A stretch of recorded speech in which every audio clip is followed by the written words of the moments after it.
Professionally I M telling അവർക്ക് നല്ലൊരു അവരുടെ ഒരു ഭാഗ്യം, ഞാൻ പറയുന്നത് അതൊരു ഭാഗ്യമാണ്. അർജുൻ ശ്രീതു അങ്ങനെ ഫാൻസ് കിട്ടുന്നത്, നല്ല ജെന്യുവൻ ഫാൻസ് ആണ് ഇവർക്ക്. അത് പറയാതെ ഇരിക്കാൻ വയ്യ. അത് ആ പിള്ളേര് ഇവരുടെ വീഡിയോ അല്ലെങ്കിൽ ഇവരുടെ ലൈവ്, ഇവരുടെ റീല്, ഇവര് ശരണ്യ ചേച്ചി ഇവർക്ക് വേണ്ടി ഒരു റീൽ ഉണ്ടാക്കിപ്പിക്കുവോ അല്ലെങ്കിൽ ഒരു ലൈവ് ചെയ്യിപ്പിക്കുവോ.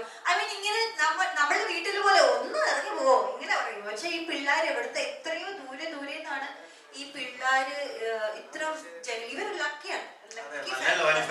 നല്ല ഫാൻസ് അതേപോലെ പുള്ളി ടാഗ് ചെയ്തപ്പോ മാറി അല്ലോർജുൻ ടാഗ് ചെയ്തു, അതിന് ചീത്തവിളിയാണ്. അവിടെ നല്ല ഫാൻസ് ആണ്, ഒരിക്കലും മറക്കില്ല. നല്ല ഫാൻസ് ആണ്. പിന്നെ about Arjun Sreethu, for me, ഞാൻ ഒരു മാർക്കറ്റിംഗ് ലെവലിലല്ല, ആക്ച്വലി മാർക്കറ്റ് മാത്രം നോക്കിയല്ല ഞാൻ പറഞ്ഞത്. എനിക്ക് ആ ബിഗ് ബോസ് ഹൗസിൽ എനിക്ക് കണക്റ്റഡ് ആയിട്ടുള്ള ഫ്യൂ 4, 5, 6 മെമ്പേഴ്സ് ആണ്. അതിൽ ഏറ്റവും കൂടുതൽ എനിക്ക് കണക്ട് ഒന്ന് ആദ്യം വരുന്നത് ശ്രീതു, പിന്നെ അർജുൻ. ഇവരൊക്കെ ആയിരുന്നു എൻ്റെ കൂടെ എപ്പോഴും ഉണ്ടായിരുന്നത്. ഇനി ഞാൻ കരഞ്ഞാൽ അല്ലെങ്കിൽ ചിരിച്ചാൽ അല്ലെങ്കിൽ എന്തെങ്കിലും പറയാൻ എപ്പോഴും ഇവരായിരുന്നു ഉണ്ടായിരുന്നത്. സോ ഈ പാട്ട് ഇവർക്ക് ആപ്റ്റ് ആണെന്ന് ഉറപ്പായി കഴിഞ്ഞ ശേഷം മാത്രം, അല്ലെങ്കിൽ നമുക്ക് വേറെ കുറെ എടുക്കാം, പക്ഷെ ഇവര് പിന്നെ പ്ലസ് യെസ് അഭിമാനത്തോടെ പറഞ്ഞു they are number 1 in market. ഇപ്പോ ശ്രീതു, ഇതിന്റെ മുമ്പ് നിങ്ങളൊരു രണ്ടുപേരും ഒരു കല്യാണ പെണ്ണ് ചെക്കൻ ഒരു കോസ്റ്റ്യൂമിൽ ഒരു ഫോട്ടോഷൂട്ട് ഉണ്ടായിരുന്നു. ക്രിസ്ത്യൻ ഒരു വേഷത്തിൽ ഫോട്ടോഷൂട്ട് ഉണ്ടായിരുന്നു, ബോട്ടിക്ക് വേണ്ടി. അപ്പം അത് ചെയ്തു. അപ്പൊ അത് ചെയ്തപ്പോൾ ഒരുപാട് ആൾക്കാർ നിങ്ങൾ ഒരുമിച്ചു കല്യാണം കഴിഞ്ഞു എന്നൊക്കെ ഒരുപാട് കമന്റുകളൊക്കെ വരാറുണ്ട്. അപ്പൊ അതിനുശേഷം പിന്നെയും ഇപ്പൊ കല്യാണം കഴിക്കുന്നു. ഇത് ആൾക്കാരുടെ ഒരു ഭയങ്കരമായിട്ടുള്ള ഭൂമി പിന്നെയും കൊടുക്കല്ലേ നിങ്ങൾ? ഇത് എനിക്ക് വന്നിട്ട് പേഴ്സായിട്ട് എനിക്ക് അത് മൈൻഡിൽ ഞാൻ എടുക്കുന്നില്ല. ബിക്കോസ് ഞാൻ ഈ ഒരു പ്രൊഫഷണൽ ഇതിലാണ് ഞാൻ ഇരിക്കുന്നത്. അപ്പോൾ ഇതിനു മുമ്പും എനിക്ക് അതുപോലൊക്കെ വന്നിട്ടുണ്ട്. സോ അതുകൊണ്ട് മനസ്സിലാവും ആൾക്കാർക്ക്. മേ ബി ഇന്നോ ഇല്ല നാളെയോ അല്ല മറ്റന്നാളോ എപ്പോഴെങ്കിലും ഒരു ദിവസം മനസ്സിലാവും ഇതൊരു ആക്ടിങ് ആണ്, അതൊരു സംഭവമാണ്. അപ്പൊ ഇത് പറയുന്നത് അപ്പൊ നിങ്ങൾ ഒറിജിനലായിട്ട് ഒന്നാവില്ലേ? ഇല്ല, അതാണ് എന്റെ ചോദ്യം. ഇല്ല. പ്രതീക്ഷിക്കാൻ പറ്റില്ല. അയ്യോ, കൂടുതലായിട്ട് ഫാൻസ് ആഗ്രഹിക്കുന്ന നിങ്ങളുടെ ജീവിതത്തിലുള്ള ഒരു എന്റെ അറിവില് ഫാൻസ് എന്ന് സോക്കോൾ ഫാൻസ് എന്ന് പറഞ്ഞ പിള്ളേർക്ക് ഇഷ്ടം ഞങ്ങളുടെ മൊമെന്റ്സ് കാണാനും അത് റീക്രിയേറ്റ് ചെയ്ത് കാണാനും അല്ലെങ്കിൽ ഒരുമിച്ച് കല്യാണം അത് ഞങ്ങളുടെ പേഴ്സണലി എന്നോട് പറഞ്ഞിട്ടില്ല. അപ്പം പലർക്കും പല രീതിയിൽ പറയാം. സോ അവർ പേഴ്സണലി ഇഷ്ടപ്പെടുന്ന ഞങ്ങളുടെ മൊമെന്റ്സ്, ബിഗ് ബോസിൽ കുറെ മൊമെന്റ്സ് അവർ ഇഷ്ടപ്പെട്ട ആൾക്കാർ, അത് പിള്ളേർ മാത്രമല്ല ഏജ് ഇല്ല, കുറെ അപ്പം അച്ഛന്മാരും അമ്മമാരും കുറെ പേര് ഇഷ്ടപ്പെട്ടിട്ടുണ്ട്. സോ അവർക്ക് ആ മൊമെന്റ്സ് ഇപ്പം ബിഗ് ബോസ് ഇല്ലാത്തതുകൊണ്ട് എഗെയിൻ ലൈവ് റെക്കോർഡ് ചെയ്ത് മേടിച്ച് ഞാൻ കേട്ടിട്ടുണ്ട്. സോ അങ്ങനത്തെ ഒരു മൊമെന്റ്സ് അവർക്ക് മിസ് ചെയ്യുന്നുണ്ട്. ലൈക് സംവാട്ട് ഇപ്പൊ ഞാനും നമ്മളും ചെറുപ്പത്തിൽ ഇപ്പം കുറെ തിങ്സ് മിസ് ചെയ്യുന്നുണ്ട് ഇപ്പൊ ചാനലിലൊക്കെ. അപ്പൊ അതുപോലെ മിസ് ചെയ്യുന്നതുകൊണ്ട് അവര് പിന്നെ റീൽസ് അല്ലെങ്കിൽ വീഡിയോ ചോദിക്കുന്നുണ്ട്. അപ്പൊ അതാണ് അതിന്റെ ഒരു, അതുകൊണ്ടാണ് ഞങ്ങൾക്ക് വർക്ക്സും വന്നത്. ഇപ്പൊ ഈ ഒരു പ്രൊജക്റ്റ് ആണെങ്കിലും ലൈക് പീപ്പിൾ ആ ടൈമിൽ ഓഡിയൻസ് എൻജോയ് ചെയ്തു. സോ ആ ഇത് ഗിഫ്റ്റ് ഇത് ഞാനല്ല, ഇതിപ്പോ പ്രൊഡക്ഷൻ തീരുമാനിച്ചു. ഞാനൊരു ആർട്ടിസ്റ്റാണ്, ബാക്കിയുള്ള ആർട്ടിസ്റ്റാണ്. അപ്പൊ അവര് ആ ഒരു സ്ക്രിപ്റ്റിൽ ആ ഒരു പ്രൊജക്റ്റിൽ പ്ലേസ് ചെയ്യാൻ പറ്റി. അങ്ങനെ ഞങ്ങൾ ചെയ്തൊന്നുമല്ലത്. ഞങ്ങൾ ഗിഫ്റ്റ് എന്ന് പറയാൻ പറ്റില്ല, ഞങ്ങളാണ് ചെയ്യുന്നതല്ല ഗിഫ്റ്റ് എന്ന് പറയാൻ പറ്റത്തുള്ളൂ. ബട്ട് പ്രൊഡക്ഷൻ എന്താ പറയുക ഗിഫ്റ്റ് ആണ്. ആക്ച്വലി ആദ്യം നമ്മളിങ്ങനെ ഗിഫ്റ്റ് ആവോ എന്തോന്നൊന്നും വിചാരിച്ചില്ല. പക്ഷെ ഇതിന്റെ മോഷൻ പോസ്റ്റർ റിലീസ് ചെയ്ത് കഴിഞ്ഞ് ഇത് മില്യൻസിൽ പോയി കഴിഞ്ഞപ്പോ എനിക്ക് ഫീൽ ചെയ്യുന്നു ഇതൊരു ഗിഫ്റ്റ് ആയിട്ട് അവരെടുത്തിരിക്കുന്നത്. മീൻസ് ഞങ്ങൾക്ക് ഒരു അനുഗ്രഹമായിട്ടാണ് അത് ഫീൽ ചെയ്തിരിക്കുന്നത്. സീരിയസ്ലി ഇപ്പം അർജുൻ പറഞ്ഞ ഒരു സ്റ്റേറ്റ്മെന്റ് ഉണ്ട്, അതിൽ ഞാൻ തീർച്ചയായിട്ടും അക്സെപ്റ്റ് ചെയ്യുന്നു ആ കാര്യം. ഈ ബിഗ് ബോസിനകത്ത് ഇവരുടെ ഒരു തമാശ, ചിരി, കളി, ക്യൂട്ട്നെസ് ആണത്. അപ്പൊ ആ ഒരു സംഭവം ബിഗ് ബോസ് നിന്ന് കഴിഞ്ഞപ്പോ പല ആൾക്കാരും അത് മിസ് ചെയ്തിട്ടുണ്ടായിരുന്നു. അപ്പൊ ഇവരുടെ ഫാൻസ് അത് ഇങ്ങനത്തെ ഇന്റർവ്യൂ അല്ലെങ്കിൽ ഇങ്ങനത്തെ പ്രസ് മീറ്റ് അല്ലെങ്കിൽ അതിൽ കൂടെയാണ് അവര് റീകളക്ട് ചെയ്യുന്നത്, അവരത് ആഘോഷിക്കുന്നത്. സോ അതിനാണ് അവര് കൂടുതൽ ഡിമാൻഡ് ചെയ്യുന്നത്. നോട്ട് ഫോർ ഇവരുടെ പേഴ്സണൽ ലൈഫ് എന്താണെന്ന് അറിയാനല്ല ആക്ച്വലി.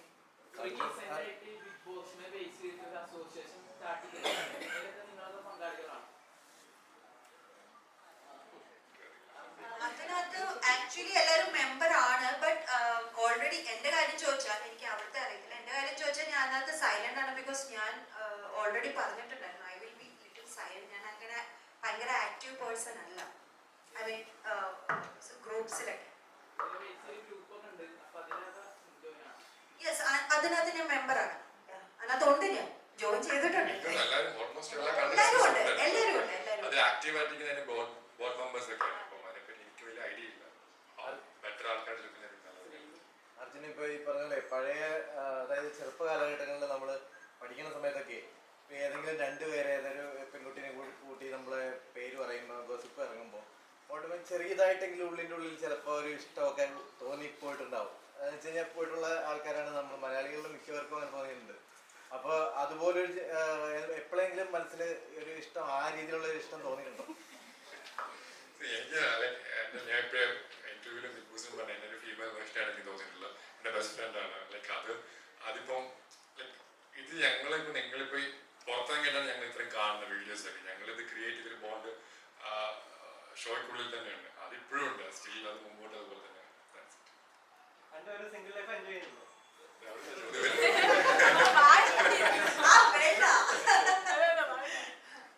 ഒരു ലൈഫിലല്ല എൻജോയ് ചെയ്ത് പോയിക്കൊണ്ടിരിക്കും. എല്ലാരും ഇല്ല. അർജുൻ, ശ്രീതു, ഞാൻ, സിജോ, രതീഷ്. ജിൻഡോ ഉണ്ടോ? ജിൻഡോ ജിൻഡോ ഇല്ല ഇല്ല, ജിൻഡോ ഇല്ല. ജിൻഡോ ഇല്ല. Jasmine Gabri ഇതിലില്ല.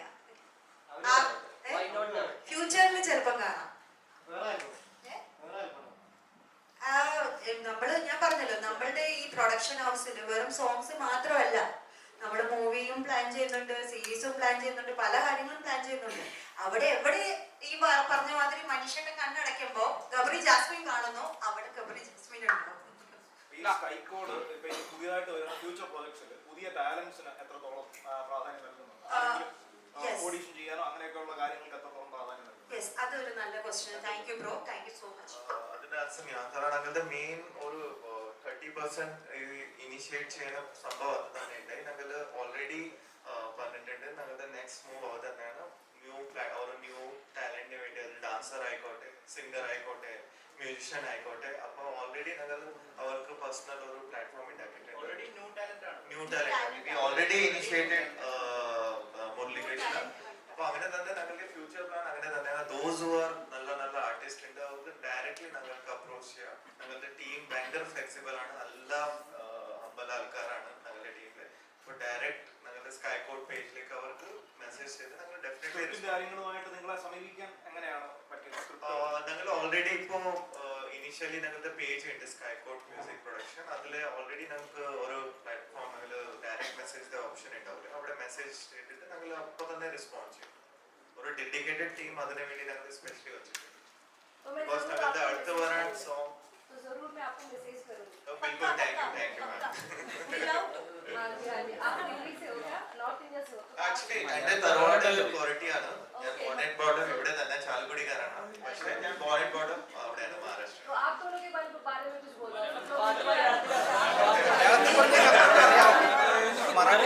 What's your good name? Ritika. Ritika. Thank you. Nitika. Thank you Nitika. So ഞാൻ ആക്ച്വലി ഞാൻ മലയാളത്തിൽ ഇതിന്റെ റിപ്ലൈ തരാം. പറഞ്ഞത് എങ്ങനെയാണ് നിങ്ങൾ രണ്ടുപേരുടെ ഒരു ഇതെന്ന് ഹിന്ദി സംസാരിച്ചോണ്ടാണ്. അപ്പൊ ഞാനത് മലയാളത്തിൽ തന്നെ പറയാം. ഞങ്ങൾ രണ്ടുപേർക്കും കോമൺ ഫാക്ടർ ഒരു ഹിന്ദിയാണ്. ഐ മീൻ നോർത്ത് ഇന്ത്യയിൽ ജനിച്ചു വളർന്ന ഒരു ഇത് മനുഷ്യനാണെങ്കിലും അങ്ങനെയാണ്, ഞാനും അങ്ങനെയാണ്. സോ ഹിന്ദി ഒരു മെയിൻ ഫാക്ടറാണ്. ഹിന്ദി ലാംഗ്വേജ് സംസാരിച്ചാണ് ഞങ്ങൾ കണക്ട് ആവുന്നത്. പിന്നെ ഒരു ആഗ്രഹം ഉണ്ടായിരുന്നു, ഈ ഫീൽഡിലുള്ള അല്ലെങ്കിൽ എൻ്റെ ഫീൽഡ് ഇഷ്ടപ്പെടുന്ന ഒരാളായിരിക്കണം എൻ്റെ ലൈഫ് പാർട്ട്ണർ ആവേണ്ടത്. അപ്പം മനുഷ്യട്ടൻ സ്റ്റൈൽ ബേസ്ഡ് ആയിട്ടുള്ള ഒരു ഫീൽഡാണ്. പക്ഷെ എൻ്റെ ദൈവം പ്രാർത്ഥന കേട്ടും ഇന്ന് സ്കൈകോഡിൽ മനുഷ്യട്ടനാണ് എല്ലാം. ഐ മീൻ ഞാൻ എൻ്റെ പേര് മാത്രമേ ഉള്ളൂ, ശരണ്യ ആനന്ദ് പ്രസൻസ്. എല്ലാം മനുഷ്യട്ടനാണ് എൻ്റെ പുറകിലെല്ലാം ചെയ്തിരിക്കുന്നത്. സോ താങ്ക്സ് ടു മനുഷ്യട്ട. ആൻഡ് ഒരു ഭാര്യയ്ക്ക് ഏറ്റവും വലിയ അഭിമാനമായിരിക്കും ഭർത്താവ് എപ്പോഴും പറയുന്നത് ഭാര്യയുടെ പേര് മുന്നിട്ട് വെക്കാൻ എന്ന് പറയുന്നത്. അപ്പൊ ഞാൻ അത് ഏറ്റവും വലിയ ഭാഗ്യമായിട്ട് आप बहुत लकी हो. I M lucky. उससे ग्रेट हो जी. വളരെ വളരെ അഭിഷേക് ശ്രീകുമാർ പറഞ്ഞിട്ടുണ്ടായിരുന്നു തുടങ്ങിയ അസോസിയേഷൻ കുറച്ചു പേരുടെ വ്യക്തി താല്പര്യത്തിന് വേണ്ടി തുടങ്ങിയിട്ടുള്ളതാണ്. അല്ലാണ്ട് മുന്നോട്ടുള്ള പോക്കല്ല. കൂടെ ബിഗ് ബോസിലെ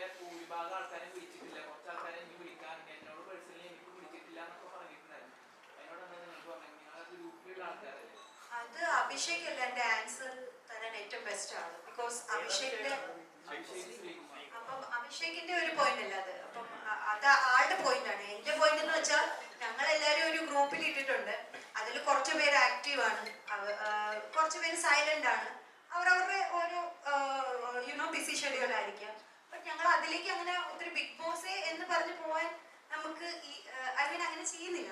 നമ്മൾ പല കാര്യങ്ങൾ, പല വർക്കുകൾ, നമ്മളെല്ലാവരും ബിസിയാണ്. സോ കാരണം എല്ലാ കണ്ടസ്റ്റൻസിനെ കൂട്ടി ചേർത്തിട്ടാണ് ഈ അസോസിയേഷൻ സ്റ്റാർട്ട് ചെയ്തത്. അതുകൊണ്ടാണ് ഞാൻ ചോദിച്ചത്. എല്ലാവരെയും ഇൻവൈറ്റ് ചെയ്തിട്ടുണ്ടായിരുന്നു. ഇൻവൈറ്റ് ചെയ്തിട്ടുണ്ടെങ്കിൽ എല്ലാവരും പോകേണ്ടതാണ്. പക്ഷെ ഈ പറഞ്ഞല്ലോ, ഇപ്പൊ എല്ലായിടത്തും ഇൻവിറ്റേഷൻ കൊടുക്കുന്ന എല്ലാവരും വരാറില്ല. എല്ലായ്പ്പോഴും എല്ലാവർക്കും വരാൻ സാധിക്കില്ല. എനിക്കറിയത്തില്ല, അത് അഭിഷേകിന്റെ സ്റ്റേറ്റ്മെന്റ് ആണ്.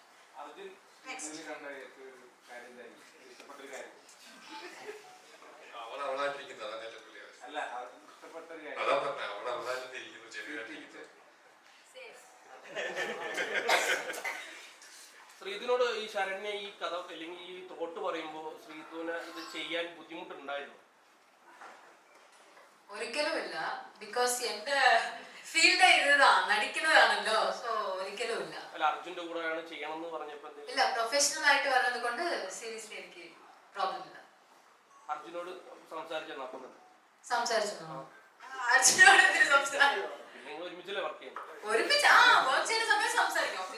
അതല്ല, ഈ ത്രോട്ട് പറഞ്ഞ സമയത്ത് അർജുനോട് സംസാരിച്ചായിരുന്നു ചോദിച്ചാൽ. അർജുനോട് ഇത് പറഞ്ഞിട്ട് സംസാരിച്ചു. ഞങ്ങളോട് ഒരുമിച്ചാണ് മ്യൂസിക് ഷെയർ ചെയ്തത്. ഇപ്പൊ ശ്രീതുനെ കോള് വിളിച്ച് വെച്ച ഉടനെ അർജുന്റെ കോള് പോകുന്നത് മനസ്സിലാവും. 1 മിനിറ്റ് ഡിഫറൻസിൽ എനിക്ക് തോന്നില്ല ഇവർ അങ്ങോട്ടും ഇങ്ങോട്ടും കോള് വിളിക്കും, ഞാൻ ഗ്യാപ്പ് കൊടുക്കുന്നുണ്ട്. സോ ഇതാണ് സത്യം. സോ ആദ്യം ശ്രീതുവിനോട് കംഫർട്ടബിൾ ചോദിച്ചു, ശ്രീതു കംഫർട്ട് ആണോ? ഷീനോട് ചേച്ചി ഇത് പ്രൊഫഷൻ ആണ്, ഐ എം കംഫർട്ടബിൾ.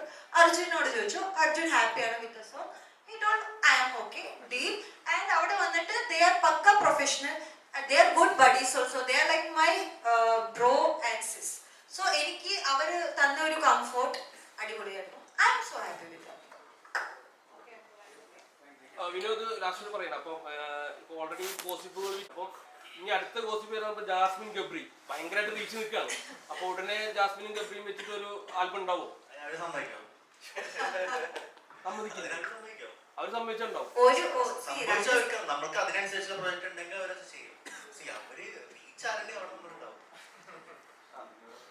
ഒരു ആർട്ടിസ്റ്റ് ആവുന്നത് അവർക്ക് ആപ്റ്റ് ഉള്ള ഒരു സംഭവം ഡയറക്ടർ കൊടുക്കുകയോ അല്ലെങ്കിൽ പ്രൊഡ്യൂസർ കൊടുക്കുകയോ ചെയ്യുമ്പോഴാണ് നമ്മളൊരു ആർട്ടിസ്റ്റ് അവരെ തന്നെ മാർക്കറ്റ് ചെയ്ത് അവർക്ക് റീച്ച് ഉണ്ടെന്ന് കാണിക്കുമ്പോഴാണ് നമ്മളെ ക്രിയേറ്റേഴ്സ്. ബിക്കോസ് നമ്മളെ ക്രിയേറ്റേഴ്സിന് വേണ്ടത് എന്താ? ആൾക്കാർ നിങ്ങൾ കാണുക എന്നുള്ളതാണ്.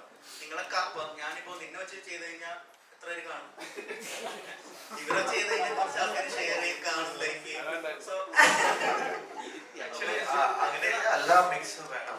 മീൻസ് ക്വാളിറ്റി വേണം, പോപ്പുലാരിറ്റി വേണം. ഇതൊരു സ്റ്റാർട്ടിങ്. അപ്പൊ ഇവരുടെ ജസ്റ്റ് ഇവര് പോപ്പുലർ ഉണ്ട്, പക്ഷെ അത് നല്ലോണം ആക്ട് ചെയ്തില്ലെങ്കിൽ അത് പ്രശ്നം. അവർ നല്ലോണം ആക്ട് ചെയ്ത് പ്രൊഫഷണലി അത് ഞങ്ങള് വിചാരിച്ച കാലം നല്ല അവർ ആ ലെവലിലേക്ക് കൊണ്ടുപോയി. അപ്പൊ അത് പ്രൊഫഷണലിസമില് തന്നെ വരും, നാച്ചുറൽ ആയിട്ട് വരില്ല.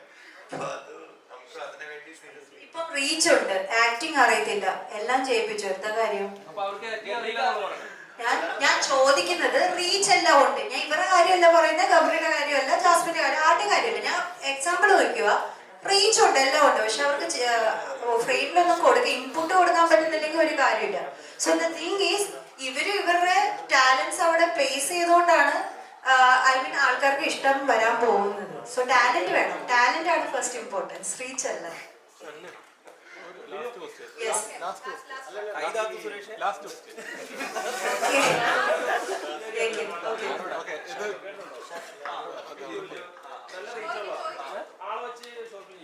അവർക്ക് ഇൻട്രസ്റ്റ് ഉണ്ടെങ്കിൽ ചെയ്യണം എന്നുള്ളൂ. അതിന് ഒരു കണ്ടന്റ് ചെയ്യണമെങ്കിൽ റീച്ചുള്ള ആൾക്കാർ മാത്രം പോരാ. നമ്മളൊരു കണ്ടന്റ് പ്രിപ്പയർ ചെയ്യുമ്പോൾ ആ കണ്ടന്റ് യോജിച്ച ആൾക്കാർ ആരൊക്കെയാണ്? ഇപ്പോൾ ഫോർ എക്സാമ്പിൾ എനിക്ക് പാട്ടിന് വേണ്ടത് ഒരു കപ്പിളിനെയാണ്. സോ ഞാൻ നോക്കുന്നത് എന്താ, എനിക്ക് ഏറ്റവും ഓഡിയൻസിനെ റീച്ച് ഔട്ട് ചെയ്യാൻ പറ്റുന്ന ബെസ്റ്റ് കപ്പിളിനെയാണ് നോക്കുന്നത്. സോ ഓരോ പ്രൊജക്റ്റ് അങ്ങനെ തന്നെ. ഇപ്പോൾ ഒരു സിനിമ ആയിക്കോട്ടെ, സീരിയലായിക്കോട്ടെ, ഷോർട്ട് ഫിലിം ആയിക്കോട്ടെ, ആൾക്കാരെ റീച്ച് ചെയ്യുക എന്നുള്ളതാണ് ഒരു ക്രിയേറ്ററിന്റെ മെയിൻ ഉദ്ദേശം. സോ എനിക്ക് ഓഡിയൻസിലേക്ക് ഈ സോങ് ഏറ്റവും കൂടുതൽ കണക്ട് ചെയ്യാൻ പറ്റുന്ന ഒരു ജോഡി ഇവരായിട്ട് എനിക്ക് തോന്നി. അതിന് ഞാൻ ഇവരുടെ റീച്ച് മുതലെടുക്കുന്നുണ്ട്. കാരണം എനിക്കറിയാം ഇവരെ വെച്ച് ഒരു സാധനം ചെയ്താൽ അത് ഇങ്ങനെ ഒരു കണ്ടന്റ് ചെയ്ത് കഴിഞ്ഞാൽ എത്ര റീച്ച് ആവുമെന്ന് എനിക്കും അറിയാം, ഇവർക്കും അറിയാം, ഇത് ചെയ്ത പ്രൊഡക്ഷൻ കമ്പനിക്കും അറിയാം. സോ ഒരു പ്രൊഡക്റ്റ് അങ്ങനെ ഉണ്ടാവുക, അല്ലാതെ നമ്മൾ റീച്ചുള്ള എല്ലാവരെയും എടുക്കണം എന്നല്ല ഉദ്ദേശിച്ചത്. ആ കണ്ടന്റ് ആപ്റ്റ് ആയിട്ടുള്ള ഏറ്റവും ബെസ്റ്റ് ആൾക്കാരാണ്. നമ്മൾ ഒരു സിനിമ, ഒരു ഡയറക്ടറായി ഞാൻ ഒരു സിനിമ പ്ലാൻ ചെയ്താൽ ഞാൻ ചിലപ്പോൾ ലാലേട്ടനെ റീച്ച് ചെയ്യാൻ നോക്കുള്ളൂ, ലാലേട്ടനെ കിട്ടിയെങ്കിൽ അടുത്ത ആള്. സോ എല്ലാ പ്രോസസ്സും അങ്ങനെ. അപ്പൊ ഞാൻ ഏറ്റവും ബെസ്റ്റ് ആൾക്കാരെ നോക്കി എനിക്ക് ബെസ്റ്റ് ആൾക്കാരെ കിട്ടി. അതിന് താങ്ക്സ് ടു ശരണ്യ. ബിക്കോസ് ശരണ്യാണ് അതെല്ലാം കൺവിൻസ് ചെയ്തവര്. കാരണം നമുക്ക് ടെൻഷൻ ഉണ്ടായിരുന്നു, ഇതുപോലത്തെ പ്രൊജക്റ്റ് അല്ലെങ്കിൽ ഒരു കല്യാണ പ്രൊജക്റ്റ് ആണ്. സോ അവർ ഓക്കെ പറഞ്ഞില്ലെങ്കിൽ നമ്മൾ നെക്സ്റ്റ് ഓപ്ഷൻ, കാരണം കണ്ടന്റേ മാറ്റി കളയണം. വേറെ ആൾക്കാർ ചിലപ്പോൾ കല്യാണം കഴിക്കുന്നത് ഓഡിയൻസിന് കാണാൻ അത്രയും ഇൻട്രസ്റ്റ് ഉണ്ടാവണമെന്നില്ല. So from my point of view എനിക്ക് റീച്ച് ഉള്ള ആൾക്കാരെ തന്നെ വേണം. ബിക്കോസ് ഇതൊരു ന്യൂ കമ്പനിയാണ്. സ്കൈക്കോഡ് എന്ന് പറഞ്ഞാൽ നെയിം പോപ്പുലർ ആവണമെങ്കിൽ എനിക്ക് ഇവിടെ റീച്ച് ഇമ്പോർട്ടൻ്റ് ആണ്. സോ അങ്ങനെയാണ് ഞാൻ റീച്ചിലേക്ക് എത്തിയത്. ആൻഡ് ലാസ്റ്റ് ക്വസ്റ്റ്യൻ, നിങ്ങൾ എത്രയൊക്കെ ഫ്രണ്ട്ഷിപ്പ് എന്ന് പറഞ്ഞാലും ആസ് എ പ്രൊഡ്യൂസർ നിങ്ങൾ പൈസ കുറച്ച് ഇതിനകത്ത് ഇൻവെസ്റ്റ് ചെയ്തിട്ടുണ്ടല്ലോ, ഇതിന്റെ റിട്ടേൺ എങ്ങനെയാണ് നിങ്ങൾക്ക് കിട്ടുക? കുറച്ചൊന്നുമില്ല, അത്യാവശ്യം നല്ല രീതിയിൽ ഇൻവെസ്റ്റ് ചെയ്തിട്ടുണ്ട്. ബഡ്ജറ്റ് എന്ന് ബിക്കോസ് നമ്മൾ, ഞാൻ പറഞ്ഞില്ല, നമുക്ക് സോങ് തട്ടിക്കൂട്ടി എടുക്കാം. ഇപ്പൊ ആൽബം എന്ന് പറഞ്ഞാൽ നമുക്ക് സോങ് തട്ടിക്കൂട്ടി എടുക്കാം. പക്ഷെ ഇവിടെ തട്ടിക്കൂട്ടൽ അല്ല നമ്മൾ കൂടുതൽ ചെയ്തത്. നമ്മൾ എങ്ങനെ ഇതിന്റെ ക്വാളിറ്റി എങ്ങനെയാ, അല്ലെങ്കിൽ ഫ്രെയിംസിന്റെ ക്വാളിറ്റി, അല്ലെങ്കിൽ ക്യാമറയുടെ ക്വാളിറ്റി, അല്ലെങ്കിൽ ലൊക്കേഷൻ, അങ്ങനെ നമ്മൾ ഓരോ ക്വാളിറ്റി വൈസ്, അല്ലെങ്കിൽ കോസ്റ്റ്യൂമിന്റെ ആയാലും, ബബിഷയാണ് ഇതിലെ കോസ്റ്റ്യൂം ചെയ്തിരിക്കുന്നത്. അപ്പം ബബിഷ ആയാലും കോസ്റ്റ്യൂമില് സാരീസും ബ്ലൗസ് ഹാൻഡ് വർക്ക്സും അങ്ങനത്തെ കാര്യങ്ങളൊക്കെ കൊണ്ടുവരാൻ സിമ്പിൾ അല്ല, കളർഫുൾ ആകാനായിട്ട് കുറെ വർക്ക്ഔട്ട് ചെയ്തിട്ടുണ്ട്. സോ ബഡ്ജറ്റ് നല്ല രീതിയിലായിട്ടുണ്ട്. മെയിൻലി നമ്മൾ ഈ സോങ് ചെയ്തത് സിനിമയിലേക്ക് എത്താൻ വേണ്ടിയാണ്. ഫോർ എക്സാമ്പിൾ നമ്മുടെ മെയിൻ ഉദ്ദേശം മൂവി ക്രിയേറ്റ് ചെയ്യുക എന്നുള്ളതാണ്, മൂവി പ്രൊഡക്ഷനിലേക്കുള്ളത്. സോ ഇത് നമ്മുടെ ഒരു ബ്രാൻഡിങ് ചെയ്യാൻ വേണ്ടി, നമ്മുടെ സ്കൈക്കോഡ് എന്ന ബ്രാൻഡിങ് ചെയ്യാൻ വേണ്ടിയാണ് നമ്മൾ സോങ്സ് ക്രിയേറ്റ് ചെയ്യുന്നത്. ആ സോങ്സിലൂടെ നമ്മുടെ പ്രൊഡക്റ്റ് ബ്രാൻഡ് ചെയ്തിട്ട് നമ്മളൊരു ഉഗ്രം മൂവിയായിട്ട് വരുന്നുണ്ട് 2025. സോ അതിലേക്ക് എത്തിപ്പെടാൻ ഈ സോങ് ഹെൽപ്പ് ചെയ്യുമെന്ന് കരുതുന്നു. പിന്നെ ഈ ചോദ്യം ചോദിച്ചല്ലോ, എത്രത്തോളം നിങ്ങളുടെ എല്ലാവരുടെയും സപ്പോർട്ടിലാണ് എനിക്ക് കിട്ടാൻ പോകുന്ന ഇൻകം. അപ്പോൾ എല്ലാവരും സ്കൈക്കോഡ് പ്രൊഡക്ഷൻ ഹൗസിനെ ഷെയർ, ലൈക്ക്, സബ്സ്ക്രൈബ് എല്ലാം ചെയ്ത് എൻ്റെ ബാങ്കിലൊക്കെ അക്കൗണ്ടിലേക്ക് ഒന്ന് ഫില്ല് ചെയ്തതാണ്. അത്രയേ ഉള്ളൂ. യൂട്യൂബ് റവന്യൂ മാത്രമാണോ നിങ്ങളുടെ ഇൻകം? അല്ല, കുറെ പ്ലാറ്റ്ഫോംസിൽ റിലീസ് ചെയ്യും. യൂട്യൂബിലുണ്ടോ? യൂട്യൂബിൽ ഇപ്പോൾ പ്രീമിയർ ആണ്, ഞങ്ങളുടെ 631 പ്രീമിയർ ആണ്. പിന്നെ മ്യൂസിക് പ്ലാറ്റ്ഫോം 45+ മ്യൂസിക് പ്ലാറ്റ്ഫോമിൽ ഉണ്ടാവും. അല്ല, യൂട്യൂബിൽ നിങ്ങൾ ടെലികാസ്റ്റ് ചെയ്ത് കഴിഞ്ഞാൽ പിന്നെ OTT പ്ലാറ്റ്ഫോം പർച്ചേസ് ചെയ്യുമോ? OTT അല്ല, ശരണ്യത് already audio platforms, audio music Spotify ഒക്കെ ഉണ്ടാവില്ല. പിന്നെ ഞങ്ങളുടെ സ്കൈക്കോഡ് ലേബലാണ്, പ്രൊഡക്ഷൻ ഹൗസ് ഉണ്ട്. പിന്നെ ശരണ്യത് ഓൾറെഡി സ്റ്റാർട്ടഡ് അങ്ങനത്തെ ഒരു റെക്കോർഡ് ലേബലാണ്. അപ്പൊ അത് റെക്കോർഡ് ലേബൽ ടി സീരീസ് സാരികം അങ്ങനെ, അപ്പൊ അതിന്റെ റവന്യൂ ഒക്കെ.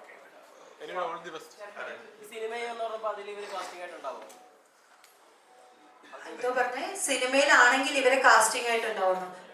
തീർച്ചയായിട്ടും ഇവരെന്താ എടുക്കാതെ ഇരിക്കുന്നത്? ഇവരെന്ത് അടിപൊളിയായിട്ടല്ലേ ഇവർ ഈ പാട്ടിൽ പ്രസന്റ് ചെയ്തിരിക്കുന്നത്. എടുക്കും, തീർച്ചയായിട്ടും ഞാൻ എടുക്കും, തീർച്ചയായിട്ടും.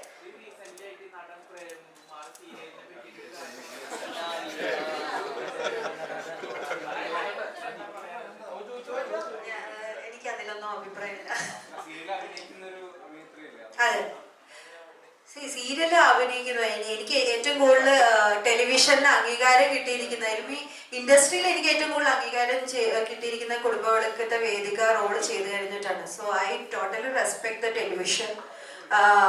But at the same time ഇപ്പൊ ഞാൻ കുറച്ച് മൂവി ചെയ്ത് എന്നാൽ ടെലിവിഷനും ചെയ്ത് അങ്ങനെ പോകുന്ന ഒരാളാണ്. അപ്പം ഈ സിനിമയിൽ നിന്നും കുറെ സ്റ്റേറ്റ്മെന്റ്സ് വരുന്നുണ്ട്, ടെലിവിഷൻ സൈഡിൽ നിന്നും സ്റ്റേറ്റ്മെന്റ്സ് വരുന്നുണ്ട്, പല പ്ലാറ്റ്ഫോമിൽ നിന്നും കുറെ കാര്യങ്ങൾ വരുന്നുണ്ട്.